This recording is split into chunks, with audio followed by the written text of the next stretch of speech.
깊이가 다른 경제 콘텐츠 3프로TV 오늘 아침 라이브 5월 13일 월요일 순서 시작하겠습니다. 반갑습니다. 정프로고요. 고현정 씨도 유튜브를 또 개설한다고 합니다. 개설했대요. 네. 한예슬 씨는 결혼한다고 또 집 공개하고. 자, 그 주말 사이에 연예인 관련 뉴스가 참 많이 나오던데 유튜브 시장도 이제 많은 연예인들이 진출하면서 정말 경쟁이 더 치열해지고 있습니다. 여러분이 볼 게 더 많아지시는 그런 어떤 좋은 일일 수도 있겠고요.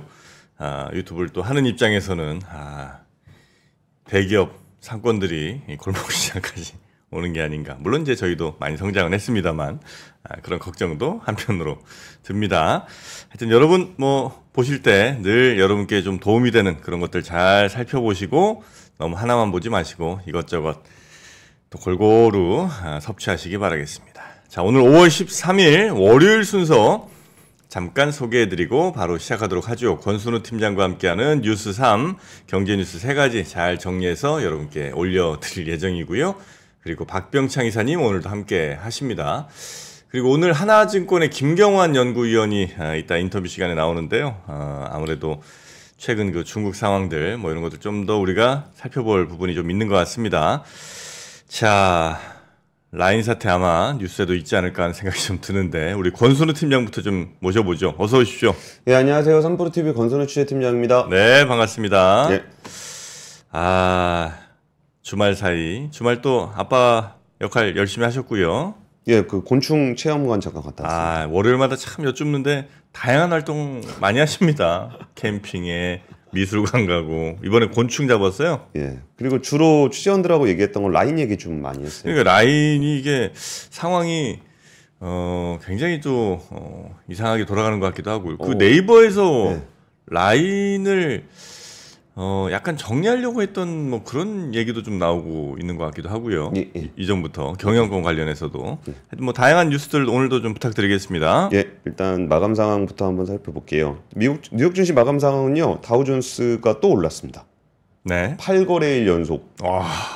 0.32%. 야, 진짜 기록적이네 진짜. 이렇게 오르는 것도 아닌데 스물스물 계속 1%를 넘긴 적이 거의 없잖아요. 네네. 근데 어쨌든 그냥 8거래일 연속으로 상승을 했습니다. 나스닥 같은 경우 0.03% 하락했고요. S&P 500은 0.16% 올랐습니다. 여전히 매크로한 이슈는 없었어요. 금리 인하 가능성을 배제하지 않는다는 연준 위원도 있고, 금리 인하에 대해서 나는 점도표에도 찍지 않았다라고 쓰는 연준 위원들도 있고, 이번 주에는 CPI하고 PPI 소비자 물가지수하고 생산자 물가지수가 발표가 되기 때문에 네. 매크로 쪽에서 조금 더 영향이 미치지 않을까 싶습니다. 관련 내용은 박봉창 이사님께서 더 상세하게 좀 소개를 해주시지 않을까 싶습니다. 네. 예, 첫 번째 뉴스는요. 미국이 이제 대선을 앞두고 중국을 대상으로 한 관세 폭탄을 지속적으로 내놓고 있는데요. 이번에는 전기차에 대해서 관세를 4배 올리기로 했습니다. 어디 전기차? 해외에서 오는 거? 중국산 전기차. 지금 관세가 25%라 그러는데 100%로 4배 올리기로 했습니다. 그 정도 해야죠. 네, 바이든 대통령이 제일 싫어하는 게 그 트럼프 대통령보다 늙어 보이고 힘없어 보이는 거 되게 싫어하잖아요. 그 경쟁하고 있어요? 예, 그래가지고 이렇게 누가 배팅하면은 그거 받고 2배 더, 3배 더 이거 계속 달리고 있습니다. 네. 지난달에는 중국산 철강 제품에 대해서도 관세율을 3배 이상 그렇죠. 높이기로 했었고요. 그리고 사실 이렇게 예전에 전문가들하고 좀 얘기를 해볼 때 바이든 대통령이 이제 트럼프 대통령이 계속 공격하잖아요. 네. 바이든 대통령을 이렇게 중국에다가 친화적이다라고 막 비판을 계속 하는데 그럴 때 좀 바이든 대통령은 좀 억울할 것 같아요. 아니 친화적으로 한 게 없는데 네. 그리고 맨날 중국에 대해서 이렇게 좀 압박을 하고 있는데 트럼프 전 대통령이 그냥 무작정 밑도 끝도 없이 막 공격을 하잖아요. 그러니까 어떻게 해야 되나 어떻습니까, 정프로님? 이게 바이든 대통령 입장에서는 네. 예를 들면 저런 게 있었어요. 트럼프 전 대통령이 슈퍼 301조를 동원해가지고 중국산 제품에다가 3천억 달러 규모의 관세를 부과해 놓은 게 있습니다. 근데 그거를 하나도 안 바꿨어요. 그리고 지금 이제 관건이 되는 부분이 네. 이게 올해 말쯤 되면은 이거를 연장할 것인가 말 것인가를 고민해야 되거든요. 네.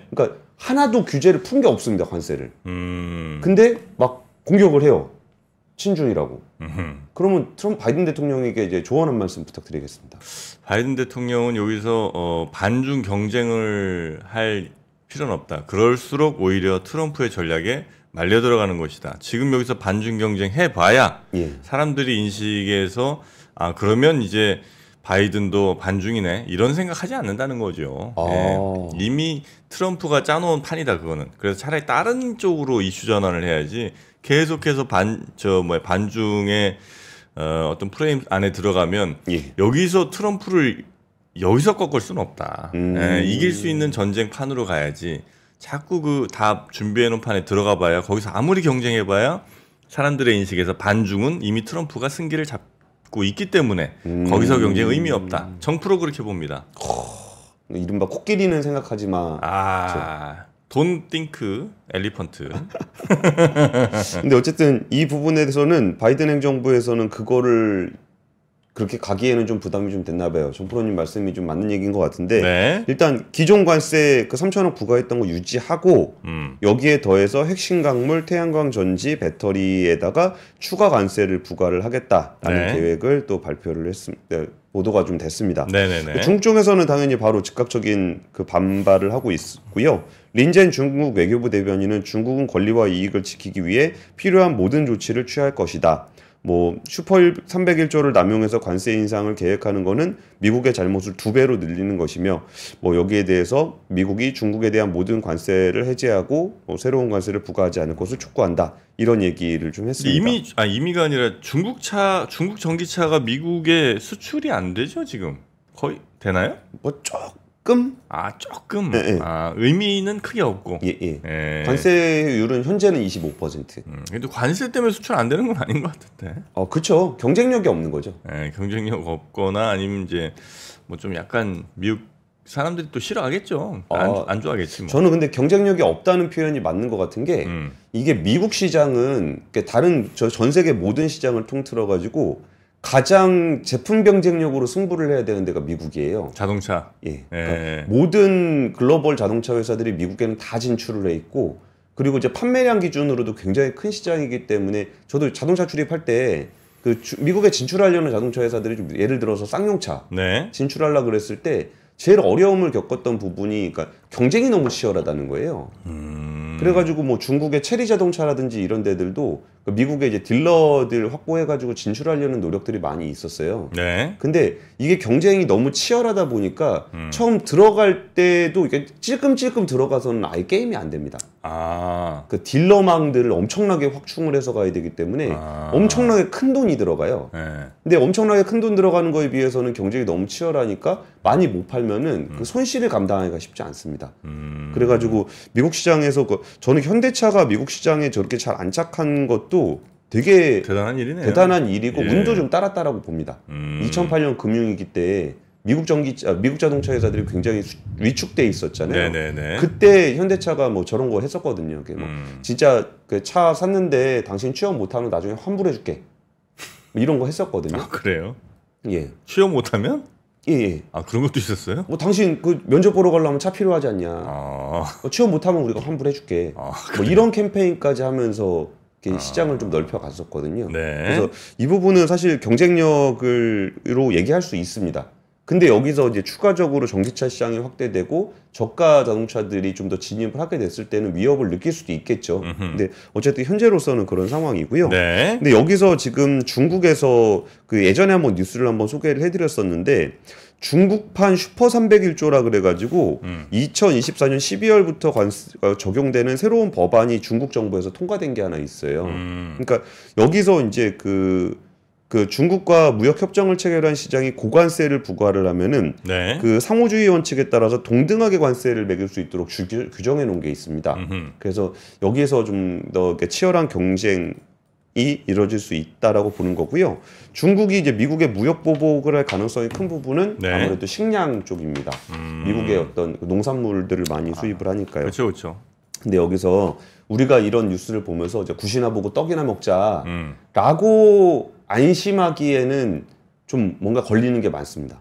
그러니까 이게 미국 국제무역위원회에서 이제 보고서가 하나 나왔는데 내용을 보니까 미국, EU, 일본, 한국과 나머지 세계 국가들이 중국산 전기차하고 하이브리드 차에다 관세를 20% 이상 부과할 경우 시나리오를 내보니까 그럼 중국의 이제 전기차 하이브리드 차 수출 감소량은 미국, 일본에서 60%, 한국에서 60%, 미국에서 62%.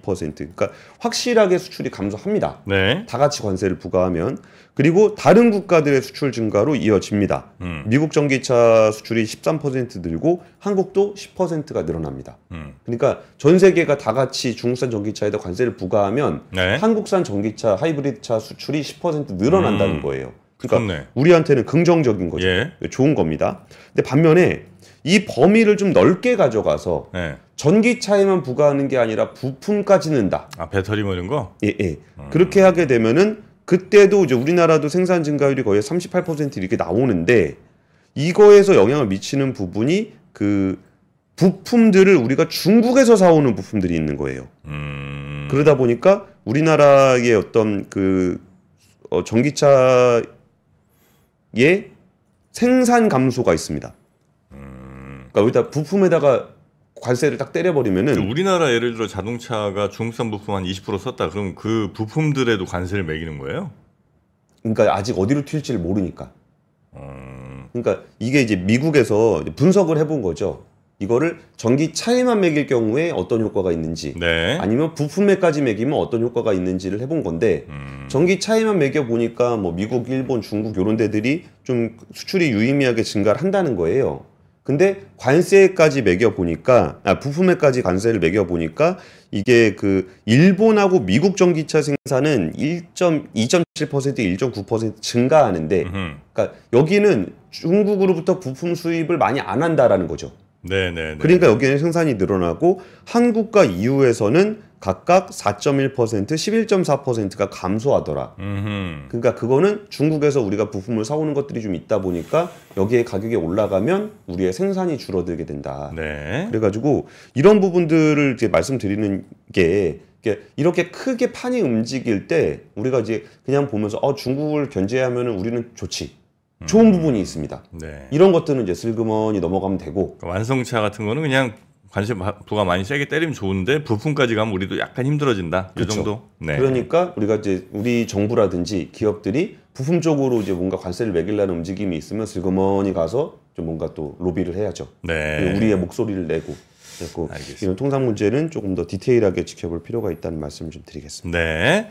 자, 그리고 두 번째 뉴스가 라인 관련 뉴스죠? 예, 예. 네. 두 번째 라인 관련한 뉴스를 제가 지난 금요일 날 이게 사안에 비해서 너무 조용한 것 같다라는 말씀을 좀 드렸었는데 확실히 주말 사이에 불이 좀 세게 붙은 것 같습니다. 그렇죠. 정부도 뭐 확실히 목소리를 좀 내는 것 같기도 하고. 예, 예. 네. 아직까지 대통령실에 이제 공식 입장이 나오진 않았는데 매일경제 단독 보도로 보면은 네이버가 자본 구조 변경 이외에 충분한 정보 보안 강화 조치를 만들어 제출하면 정부가 가능한 한 지원을 하겠다라는 이야기입니다. 이게 말이 조금 복잡한데요.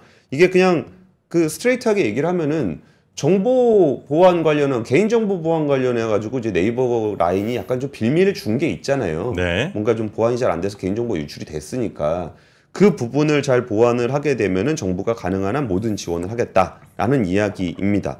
이전까지는 뭐 잘 얘기를 좀 안 하고 있었는데 어쨌든 말을 좀 이제 입을 꺼냈고요. 이 얘기를 꺼내게 된 데는 아무래도 이제 정치권이 많이 좀 시끄러워졌습니다. 야당에서 일본 정부의 강탈 행위를 수수방관하는 것은 친일을 넘어 매국이라는 비판을 들을 수밖에 없을 것이다. 굴종 외교를 끝내라라고 좀 비판을 했습니다. 네. 또 국제통상법상 명백한 불법 행위이며 정부는 한일투자협정의 국가 개입 권한을 행사해야 된다. 그 한일투자협정 관련해서 지난번에 조금 소개를 좀 드렸었는데 네. 거기에 적용되는 항목이 맞을 것 같습니다.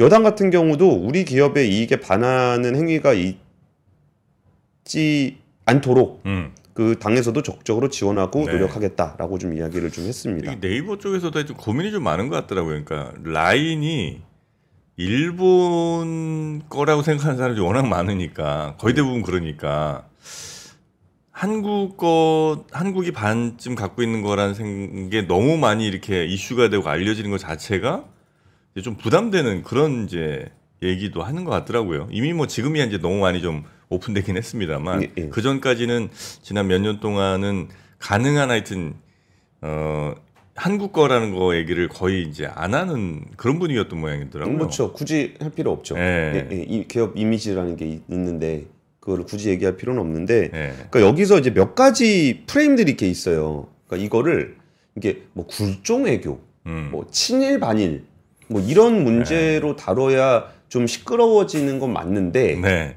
그렇다고 이 사안이 그럼 그런 사안이냐라고 보면 그렇지는 않아요. 그러니까 어떤 상황이, 그러니까 일본 아니라 어떤 나라라고 하더라도 우리나라 기업이 진출해서 거기서 투자해서 비즈니스 하고 있는데 나름 성공적으로 자리를 잡았는데 성공적으로 자리를 잡으니까 그 주식 내놔라. 그거는 말이 안 되는 거지. 친일 반일의 문제가 아니잖아요. 그럼요, 그러니까 이런 거는 그냥 뭐 이게 뭐 우리가 구려개교냐 뭐냐 이런 문제가 아니고. 우리나라 기업이 강탈당하는 일을 정부가 보호를 해줘야 되는 거. 심지어 투자 협정을 맺은 국가의 경우에는 국제법상 해볼 여지가 되게 많잖아요. 그러니까 우리나라 정부도 뭐 론스탄이 엘리엇이니 막 이런 애들한테 맨날 그 ISDS 그 당해가지고 소송 당해가지고 막 고생 많이 하잖아요. 근데 원래 그런데 쓰라고 있는 제도입니다. 그런 게. 그래서 그런 것들에 대해서는 적극적으로 좀 목소리를 좀 내줘야 될 필요가 있는 거고.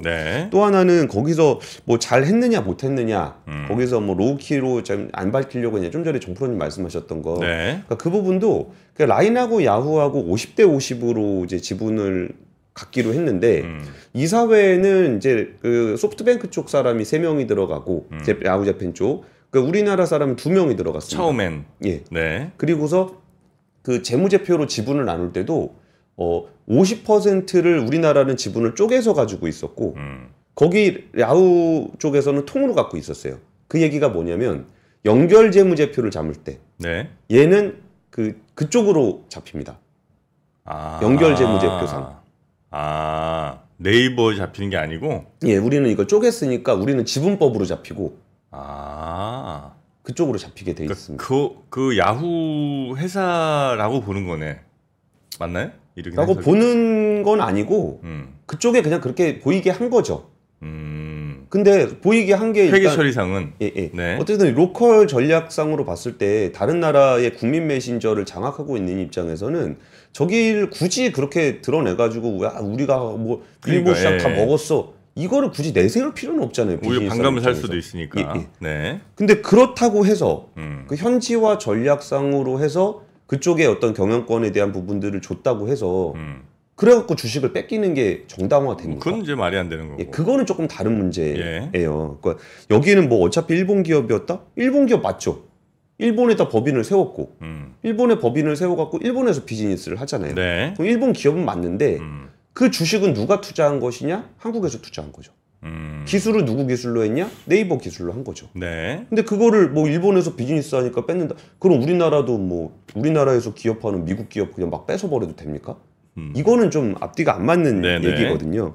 그리고 설사 여기서 이제 그런 얘기도 좀 나오긴 나와요. 뭐 네이버가 사실은 이제 조금 이쪽에서 좀 발을 빼려고 하는 움직임들이 있었다. 네이버가 지분을 정리하려는 움직임이 그런 있었다. 뉴스가 또 있더라고요. 그런 얘기들도 저도 이제 뭐 취재원들하고 얘기하다 보면 그 얘기가 좀 나오는데 설사 그렇다 한들 지분을 정리하고 나오는 것도 네이버와 라인 그리고 이제 야후 재팬하고 이제 협상을 해서야 하는 문제잖아요. 그렇지 기업 안에서 해결해야 되는 거죠, 그거는. 근데 거기서 왜 일본 정부가 나서서 자본을 뭐 나누라니 마누라니 뭐 이런 얘기를 하냐는 거예요. 근데 이런 식으로 되다 보니까 미야자카 주니치 소프트뱅크 CEO가 뭐라 그랬냐면은 지분 100%를 보유하면 더 많은 선택지가 생기고 다양한 전략을 쓸 수 있다. 당연하죠, 그건. 근데 50대 50으로 동업하고 있는데 정프로님하고 저하고 동업하는데 제가 대외적으로 나가서 제가 정프로님만 없으면은 3% 훨씬 더 잘 이끌어갈 수 있죠 라고 얘기하면 이게 말이 안 되는 거잖아요. 그런 생각이 있어요? 기분 확 나빠지신 것 같은데. 그리고서 이제 그러면 지분 얼마에 사줄 거냐. 그러면은 거기서 소프트뱅크의 현금 흐름 안에서 감당할 수 있는 범위로 한정하겠다. 뭐 딴 데서 돈 빌려다 사야 될 정도는 안 주겠다. 라는 얘기를 하는 거잖아요. 뭐 정프로님한테 그 정프로님 지분 어떻게 정리해 드릴까요? 그럼 제가 제가 있는 돈 안에서 한번 해결해 보겠습니다.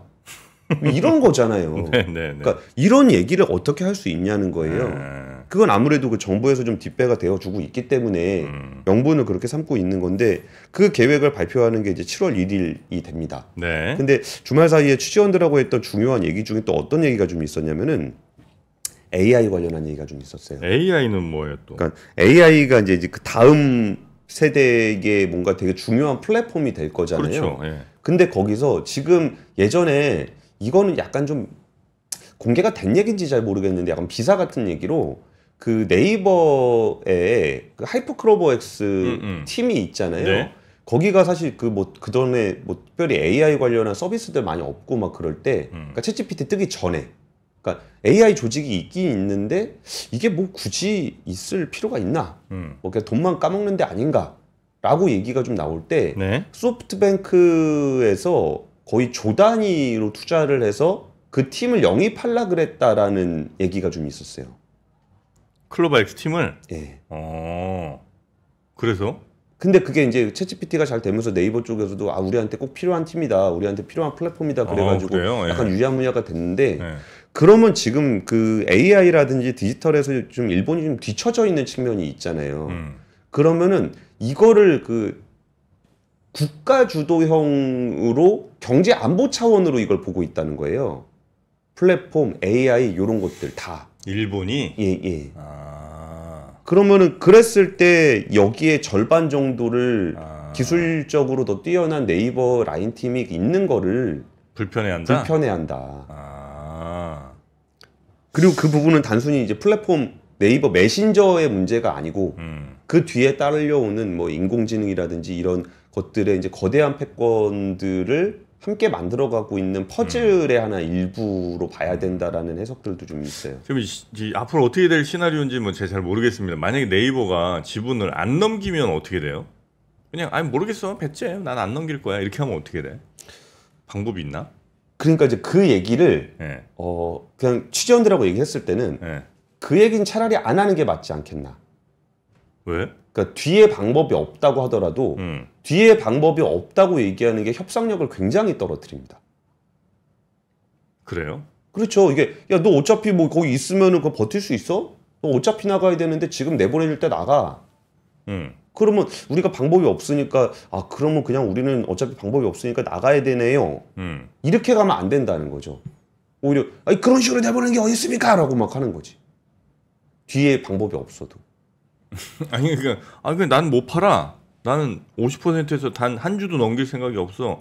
한번 뭐 할 수 있으면 해봐. 이렇게 하면 거기서 막 법적으로 막 그걸 뺏거나 이러지 못할 거 아니에요. 그러니까 근데 그게 그 안 좋은 시나리오는 굳이 별로 얘기 안 하고 싶긴 한데 그래요? 예를 들면 예전에 닛산 때 그 일이 있었다고 까르로스 곤. 예. 그런 식으로까지 할 수도 있다. 그러니까 야후재팬의 경영권을 일본 쪽에서 가지고 있기 때문에 네. 그동안 있었던 그 회사의 수많은 자료들이 있을 거 아니에요. 그렇지. 그럼 거기서 이제 뭐 법인카드로 비행기를 못 탔는지부터 해가지고 뭐 그런 일들도 당연히 일어나지 않아야 되지만 예. 혹시 모른다. 그러니까 이제 사실 뭐 뒤로 가면 좀 추해지긴 할 건데 네네. 그럼에도 불구하고 뭐 그런 협박을 받을까봐 지금 주식을 싸게 팔아야 되냐 그런 거를 지금 얘기할 필요는 없다라는 거죠. 그래요. 예. 알겠습니다. 그래서 뭐 우리 지금 뭐 대책이 있나? 이게 뭐 어떻게 한다는 거예요? 우리 뭐 정부 쪽은? 아직까지 구체적인 얘기는 없습니다. 구체적인 건 없고. 예. 근데 일단 정보 보안이 문제가 된 거니까 네. 그거부터 명분을 만들고 그러니까 정보 보안에 대해서 뭐 그쪽에서 우리가 충분히 잘 준비가 됐다 그러면은 그 다음에 생겨나는 문제에 대해서는 일본 정부가 이제 관여하지 못하도록 해야죠. 네네. 야후재팬 압수수색 그런 거 안 됩니다. 우리나라에서요? 우리나라에 야후재팬이 없잖아요. 없죠. 네. 해외 출장. 아, 안 되겠죠? 여튼 그래서 지금 정부는 뭐 네이버에서 어떤 뭐 요청이 좀 공식적으로 오면 뭐 최대한 뭐 돕겠다 이제 이런 정도 메시지를 좀 냈던 것 같은데 예. 네이버는 아직 정부의 요청을 하지는 않은 상황인 것 같죠? 그렇게까지 되면은 그러니까 이거는 민간 기업이 정부에다 요청을 대놓고 하지는 않습니다. 그러니까 야후재팬도 일본 정부에다가 우리 지분 뺏어야 되니까 도와주세요 하지는 않았잖아요. 공식적으로는. 예.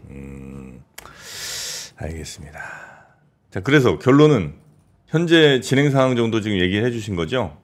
그렇죠. 이제 그 달라진 국면은 정치권과 정부가 이 이슈에 참전했다. 요게 업데이트된 소식입니다. 네.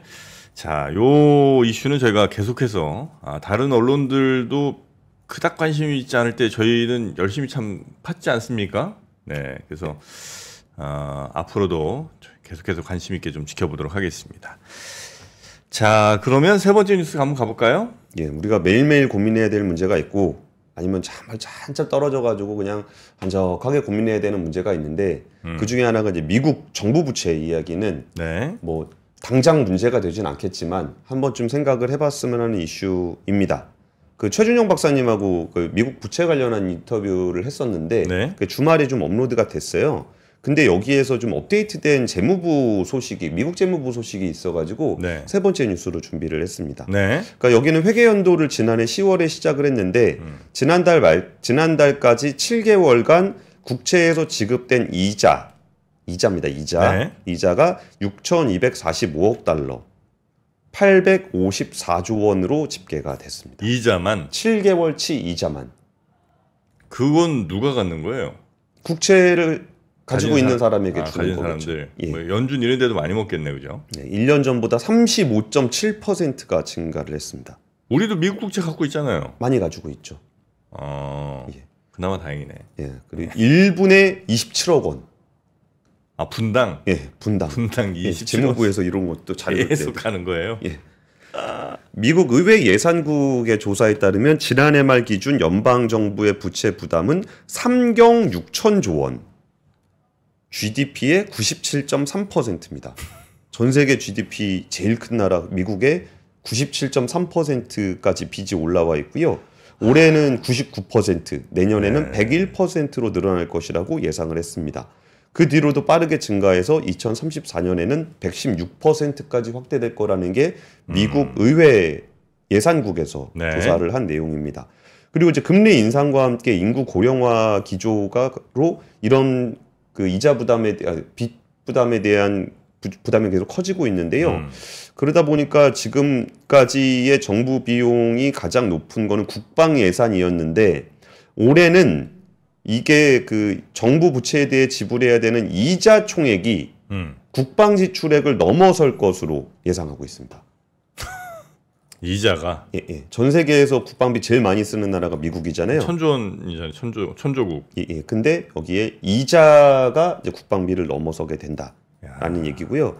여기서 더 이제 심각한 문제라고 할 수 있는 부분은 지금 대선을 앞두고 양쪽 모두 바이든 대통령이나 트럼프 전 대통령이나 네. 균형 재정에 대한 이야기는 전혀 하고 있지 않다라는 겁니다. 지금 바이든 정부에서 지난 3월 공개한 예산안에는 영유아 보육 보조금, 처방약 가격이나 세액 공제 확대 등 지출안이 대거 포함이 됐었고 네. 사실 예전에 그 공화당은 보수당 쪽은 그 정부 지출을 줄이고 균형 재정을 하는 쪽에 목소리를 냈었는데 트럼프 전 대통령은 전혀 그렇게 하고 있질 않죠. 네. 그래서 이 부분에 대해서 이제 그 다음에는 뭐 얘기들이 많이 이어지죠. 여기서 기축통화로서의 뭐 지위를 유지할 수 있는가라는 이야기들이 좀 나오고는 있는데 우리가 한 번쯤은 그냥 뭐 매일매일 고민할 필요는 없겠지만 네. 이렇게 하늘이 무너지는 것처럼 막 그냥 뭐 무너지는 걸 고민할 필요는 없겠지만 진짜 이게 유지가 가능한 시스템인가? 라는 부분에 대해서 한 번쯤은 좀 고민해 보면 좋지 않겠는가. 우리가 뭐 미국 빚 걱정해 주는 게 아니고 지금 뭐 댓글에도 그런 우리가 뭐 연예인 걱정, 미국 빚 걱정 할 필요가 없잖아요. 근데 그런 게 아니고 이제 미국 빚이 이렇게 커지고 이자 부담이 커지다 보면 미국이 당연히 그냥 계속 이렇게 빚만 내고 살진 않을 거 아니에요. 빚 이자만 내다가 살진 않을 테고 뭔가 또 이 상황을 역전시키기 위한 뭔가를 할 텐데 거기에 이제 큰 영향이 우리에게 오지 않을까 이제 이런 걱정을 또 하는 거 아니겠습니까? 그렇죠. 그리고서 뭐 저렇게 뭐 돈 많이 풀게 되면은 뭐 예를 들어서 뭐 기축통화가 흔들린다 그러면은 금투자 아이디어로 쓰실 수도 있고 아니면 우리나라 정부 입장에서도 남들 다 보조금 지급하면서 전쟁 벌이고 있는데 우리가 지금 예산 걱정해가지고 지금 적자 예산 안 하려고 하는 게 맞냐? 우리도 이 판에 돌진해야 된다. 뭐 이렇게 판단할 수도 있고. 다 같이 빚잔치로. 예, 아니면 이럴 때일수록 우리가 좀 건전하게 지정을 유지를 해서 국가의 신뢰도를 높여야 된다. 뭐 이렇게 할 수도 있고요. 그러니까 아예 남의 얘기는 아닙니다. 근데 그렇다고 해서 당장 우리가 뭐 할 수 있는 건 아니니까 급하진 않지만 한 발 떨어져서 대신 알고는 있어야 된다. 고민은 좀 해봐야 될 필요가 있지 않나 싶어요. 이렇게 막 빚이라는 게 국가 빚의 성격은 개인 빚이랑은 또 다른 것 같기는 하더라고요. 그래서 막 그러나 이제 빚이라는 게 기본적으로 이렇게 막 쌓이고 이렇게 쌓이다 보면 언젠가는 또 출구 전략이 필요한 거 아니겠습니까? 예. 네, 우리의 소화기관도 마찬가지입니다. 뱃속에 뭐가 계속 쌓이다 보면 출구 전략이 필요하죠. 그때 필요한 게 뭐겠습니까? 대장사랑. 대장사랑입니다. 여러분의 대장을 얼마나 사랑하고 계신지요? 저는 여러분의 대장 다시 한번 깊은 사랑을 받아야 될 그럴 자격이 있는 충분히 그래야 될 존재라고 생각을 합니다. 대장의 중요성, 여러분의 미생물들이 모두 살고 있는 가장 많이 살고 있는 것이 바로 대장 아니겠습니까? 아침마다 황금색 버네너를 보시기 위해서는 대장사랑으로 배출의 카타르시스를 한번 느껴보시기 바라겠습니다. 네이버 판매량 1위, 재구매율 58%. 네이버에서 대장사랑을 검색해 보시면 되겠습니다. 빛도 없애고 묵힌 똥도 없애보시기 바라겠습니다. 자, 그러면 그죠. 출구 전략이 필요하죠. 네, 출구 전략 필요해. 엑시 잘해야 돼요. 자, 그러면 우리 권순우 팀장님 이 정도 할까요 오늘은? 예. 네, 내일 아침에 다시 뵙도록 하겠습니다. 고맙습니다. 예, 감사합니다. 박근영, 이선영, 사경인, 염승환 투자 마스터들의 세심한 케어로 건강한 투자 습관을 만드세요. 3프로 멤버십 3프로 앱에서 확인하세요.